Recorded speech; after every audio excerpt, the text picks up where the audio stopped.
चलिए दोस्तों, हम फिर हाजिर हैं प्रतिशत के भाग 6 में। ठीक है, वीडियो शुरू करने से पहले वीडियो को लाइक करें, सब्सक्राइब करें और बेल आइकन दबा लें, जिससे कि सबसे पहले वीडियो आपके पास पहुंचे। चलिए तो हम शुरू करते हैं प्रतिशत के भाग 6 का पहला प्रश्न, है ना। देखते हैं, चलिए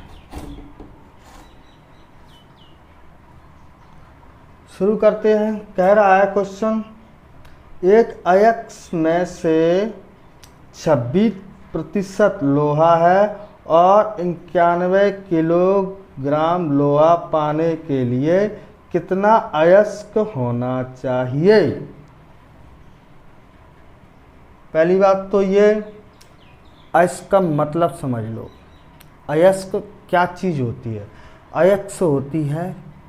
अयस्क होता है मिक्सर, जिसमें मिनरल होते हैं। ठीक है, और क्या होता है, मेंटल वगैरह जो भी होता है उसमें सब कुछ पाया जाता है, उसको बोलते हैं मिक्सर अयस्क, है ना। तो चलिए, एक अयस्क में 26% लोहा है, तो एक अयस्क हमें कुछ नहीं पता, तो हमने मान लिया x का कितने प्रतिशत है, 26% है, तो ये हमने 26% लिख लिया। का कितनों मतलब वो ये भी कह रहा है कि 91 किलोग्राम लोहा पाने के लिए कितना अयस्क होना चाहिए। तो हमें 91 का पता लगाना है कि कितना लोहा या जो भी है मेंटल वगैरह मिक्सर वगैरह कितना चाहिए हमको। ठीक है, 91 kg।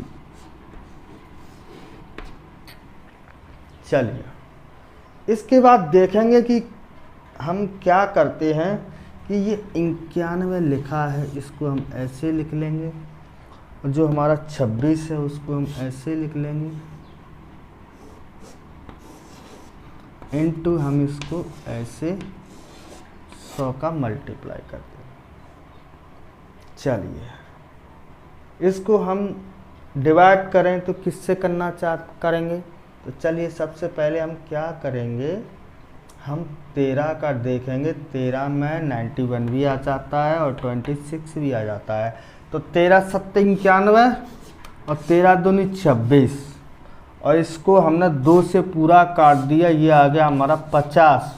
तो हमने इसका मल्टीप्लाई किया तो आ गया हमारा 350, यानी कि 350, जो हमारा डी आंसर बिल्कुल सही है ना। सवाल को समझो। सवाल कह रहा है कि x मतलब कोई एक अयस्क है जिसका कितना प्रतिशत है, 26% लोहा है, तो 91 किलोग्राम लोहा पाने के लिए कितना अयस्क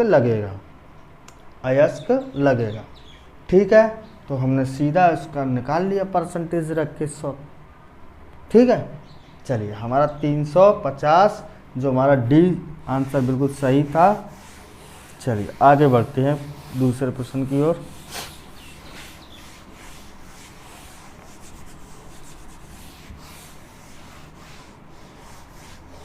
चलिए, दूसरा प्रश्न हमारा है क्या दोस्तों, वीडियो को लाइक करें, सब्सक्राइब करें, है ना, और अपने दोस्तों को शेयर करो। ठीक है, जिससे कि क्या होगा कि हमें भी पढ़ाने में मन लगेगा और हम आपके लिए और अच्छे से अच्छे वीडियो लाएंगे, पूरा मैथ करवाएंगे, जो आपको एग्ज़ाम में पूछा जाता है, एसएससी में पूछा जाता है, रेलवे के एग्ज़ाम में पूछा जाता है ना, और नेवी के एग्ज़ाम में, जितना भी एग्ज़ाम है जिसमें भी जो मैथ लगता है वो सारा मैथ हम करवाएंगे। ठीक है, बस हमें भी तुमसे कोई फीस नहीं चाहिए, कोई चार्ज नहीं चाहिए, बस लाइक और शेयर करना ना भूलें और सब्सक्राइब करना ना भूलें। बस यही हमारी फीस है। तो चलिए आगे बढ़ते हैं दूसरे प्रश्न की ओर, जो हमसे कह रहा है यदि 24 कैरेट सोने को 100% शुद्ध सोना माना जाता है तो 22 कैरेट सोने में शुद्ध सोने की प्रतिशतता कितनी होगी। अच्छा, इसमें है ना प्रतिशत नहीं चलता, इसमें कैरेट चलता है ना। अच्छा, इसमें कैटेगरी रहती हैं 24 कैरेट, 22 कैरेट। अच्छा, एक बात और बताएं, जो शुद्ध सोना होता है ना, शुद्ध सोना, तो कभी भी देखना, तुम कभी भी किसी से भी सुनार से पूछना या किसी शॉप वाले से पूछना जो सोना बेचता है, तो कभी पूछना इससे, शुद्ध सोना जो होगा उससे हम कोई भी चीज़ बनवा सकते हैं क्या? नहीं बनवा सकते, क्योंकि वो भंगुर होता है। भंगुर मतलब वो टूट जाता है, जल्दी टूट जाता है वो, इसलिए उसमें मिलावट करना ज़रूरी होती है। तो उसमें शुद्ध माना जाता है, मिलावट करने के बावजूद भी शुद्ध माना जाता है 22 कैरेट, 24 कैरेट। ये तो हो गया आपका जनरल। अच्छा, अब बढ़ते हैं सवाल की ओर।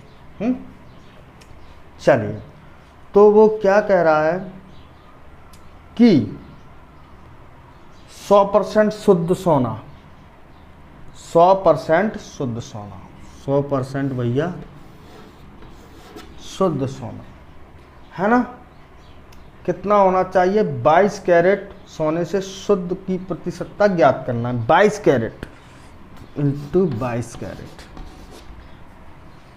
है ना। और शुरू में क्या कह रहा था? 24 कैरेट सोने को 100% से, अच्छा तो हमने ये 24 रख लिया, ठीक है। अब इसको हम सॉल्व करें तो किससे डिवाइड हो रहा है ये? इसको करते हैं हम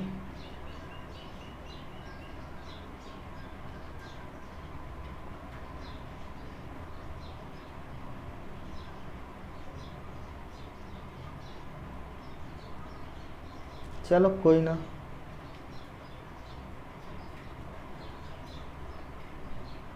दो से ही डिवाइड कर लेते हैं, फिर आपको समझ में आना चाहिए, सीधा बात। 2 एकम 2, 2 दूनी 4, 2 एकम 2, 2 एकम 2, ठीक है। हाँ ठीक है, 2 से ये काट दिए, 2 छिंग 12, ये हो गया हमारा कितना? 50। फिर से डिवाइड किया, 2 से 3 आ गया, ये हमारा कितना आ गया? 25, ठीक है। हमारे पास टोटल कितना आ गया? 11, 25, मतलब 11, 25, 3। चलिए 11, 25, 3 आ गया हमारा 25 इंटू 11, ये कितना आ गया था हमारा? 3, ठीक। इन दोनों का मल्टीप्लाई किया तो 11, 5, 55 और 11 दूनी 22, 22, 23, 24, 25, 26, 27। तो ये हमने 27 लिख दिया, अपॉन में 3 लिख दिया। चलिए इसको सॉल्व करेंगे तो क्या होगा? 3 नाम में 27, 3 एकम 3, बचा कितना? 2 अपॉन में 3, तो 91 सही, 2/3। आंसर है हमारा बी, बिल्कुल सही आंसर।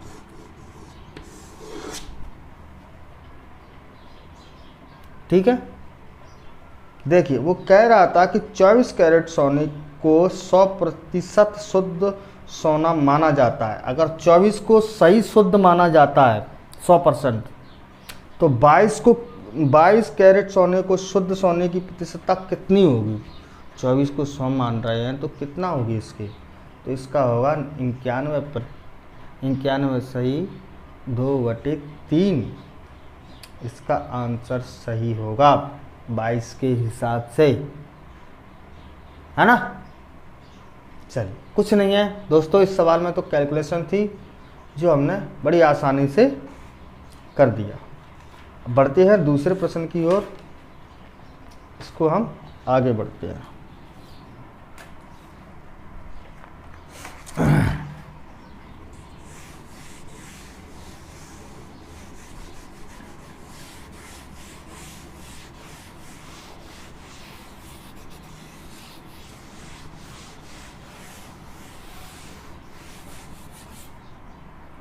चलिए दूसरा प्रश्न पढ़ते हैं हम। दूसरा प्रश्न हमारा, किसी भिन्न के अंश में 50% की वृद्धि तथा हर में 10% की कमी कर दी जाने पर 15/16 प्राप्त होता है। तो भिन्न ज्ञात कीजिए। लो साहब, ठीक है। तो भैया अंश लिख लेते हैं पहले। अंश, हर लिख लिया हमने ये,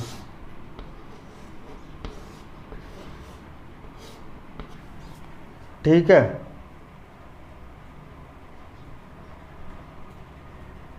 इसको बोलते हैं नंबरेटर, इसको बोलते हैं डिटरमिनेटर, ठीक है। चलिए आगे बढ़ते हैं। इसको माना हमने क्या, x, इसको माना हमने y।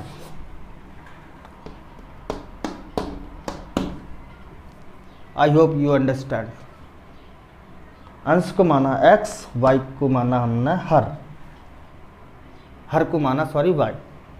चलिए अब वो कह रहा है कि कितने % की वृद्धि कर दी जाए, 50% की वृद्धि कर दी जाए। तो मतलब 100 और 50 150 हो गया। वृद्धि मतलब प्लस, है ना, मल्टीप्लाई, ये हमने वृद्धि कर दी। अच्छा, हर में कितने % की कह रहा था कि कमी कर दी जाए, तो 10% की कमी कर दी जाए। तो 100 में से 10% की कमी करेंगे तो क्या होगा, 90 होगा कि नहीं हुआ। तो वो कितनी भिन्न बन जाती है, 15/16। चलिए देखिए दोस्तों, सवाल जैसे कह रहा है वैसे वैसे हम चल रहे हैं, कुछ अपने मन से लगा रहे हैं, है ना। देखिए अब वो ये कह रहा है कि हमने सीधा 0 से 0 काट दिया, है ना। 15 से 15 कट गया। अब बच्चा, सॉरी 0 से 0 काटा था हमने, 9 नहीं काटा हमने। 9 तो वैसे वैसा ही रहेगा हमारा। देखिए ये 0 से 0 काटा था, 15 से 15 कट गया। अब बचा क्या हमारे पास, 9 और 16। तो सीधी सी बात, 9 ऊपर पहुंच गया हमारा, तो x/y बराबर 9 ऊपर पहुंच गया बटे में 16। ये हमारा आंसर हो गया डी, जो बिल्कुल सही आंसर है। ठीक है दोस्तों। अरे वो कह रहा था किसी अंश में हम 50% की वृद्धि कर दें, हर में से हम 10% की कमी कर दें।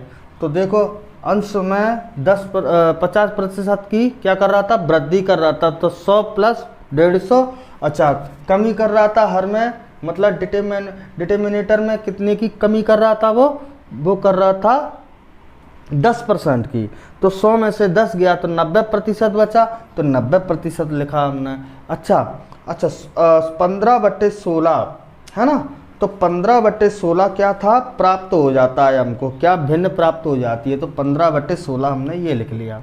अच्छा हमने 0 से 0 काट दिया, ठीक है, 15 बचा, फिर ये भी 15 बचा। सो 15 से 15 काट दिया हमने, बचा क्या, 9 अब ऊपर पहुंच जाएगा। तो 9/16 जो हमारा ऑप्शन डी बिल्कुल सही आंसर है।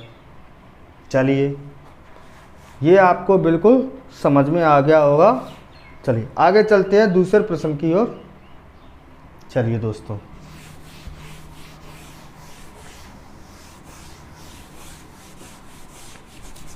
चलो सवाल पढ़ते हैं।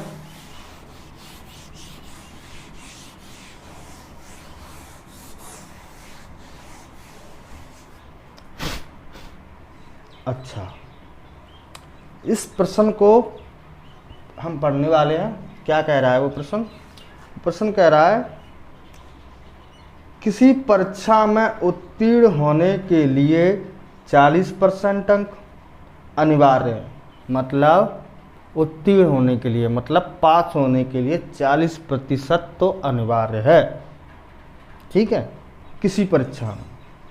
चलिए, एक प्रतियोगी को 220 अंक प्राप्त होते हैं। मतलब एक जो प्रतियोगी था उसको 220 अंक प्राप्त होते हैं और वह 20 अंकों से असफल हो जाता है। मतलब 20 अंकों से वो क्या हो जाता है, फेल हो जाता है। तो वह परीक्षा के अधिकतम अंक कितने थे? अब वो कह रहा है तो भाई फेल हो गया वो, तो उसके अधिकतम अंक कितने थे, है ना। सोचने वाली बात भाई, सीधी सी बात, उसको पास होने के लिए कितनी परसेंटेज लाना है, 40% लाना है। ठीक है, प्रतियोगी में कितने लाख लेके आया वो 220, और कितने से वो फेल हो गया, 20 अंक से वो फेल हो गया। मतलब उसको और चाहिए थे 20। देखो थोड़ा प्रैक्टिकली सोचो, घटाना नहीं है यहाँ पर, जोड़ना ही है। थोड़ा प्रैक्टिकली सोचो। अब आप हो, आपने 220 नंबर लिया और 20 नंबर आपके क्या हो गए, 20 नंबर से आप फेल हो गए। मतलब कहने का तो यही है ना, 20 और मिल जाते तो हम पास हो जाते, प्लस हो जाएगा ना। तो 200, ये कितना हो जाएगा हमारा, 240। कितना हो गया हमारा ये 240, जो क्या है हमारे मार्क है। क्या है ये, मार्क बोले तो अंक, है ना। क्या है ये, अंक। अच्छा, अब हमको भाई क्या करना है, 40% लाना है पास होने के लिए, और 240 क्या लाना है हमको, अंक लाना है। 240 हमको क्या लाना है, अंक लाना है। तो क्या करेंगे, 240/40 अब इंटू 100। अब इसको हम सॉल्व कर दें तो चलिए सीधी सी बात हम कर देते हैं, 4 × 24, 0 का 0, और 4 धाम 40, ये 10 आ गया नीचे, और 10 धाम 100, ये 10 आ गया। तो 60 और 10 में मल्टीप्लाई किया तो हमारा 600 आंसर आ गया, जो हमारा सी आंसर बिल्कुल सही था। बताइए, है ना। कुछ था इस सवाल में, कुछ नहीं था, बहुत सिंपल था। थोड़ा समझना है बस, सवाल जो कहता है उसको थोड़ा समझना होता है, बाकी का अपने आप होता चलता है ना। इक्वेशन बनती जाती है और सॉल्व होता जाता है। चलिए एक बार और रिवाइज करते हैं। वो कह रहा था हमें पास होने के लिए 40% लानी है। वो कह रहा था किसी प्रतियोगी में 220 नंबर लाए और 20 नंबर से वो फेल हो गए, तो उसको 20 नंबर और चाहिए थे, तो प्लस हो गया 240, जो क्या थे, मार्क थे, अंक थे। ठीक है, अंक थे। तो 40% हमको बनानी भी थी और 240 नंबर भी हमको लेके आने थे। तो हमने क्या किया, इसका परसेंटेज निकाला, तो 240/40 × 100। तो हमने इसको डिवाइड करू के ये हमारा नंबर आ गया कितना, 600, जो हमारा सी विकल्प बिल्कुल सही है, सी आंसर, है ना। तो चलिए दोस्तों, मिलते हैं दूसरी वीडियो में। तब तक के लिए जय हिंद, नमस्ते एंड जय हिंद। अच्छा, वीडियो को लाइक करें, सब्सक्राइब करें और बेल आइकन दबा लें, जिससे कि हमारा वीडियो सबसे पहले आपके पास पहुंचे और आपको प्राप्त हो जाए और आप उसकी स्टडी कर सकें। तो चलिए मिलते हैं अगले वीडियो में। नमस्ते एंड जय हिंद।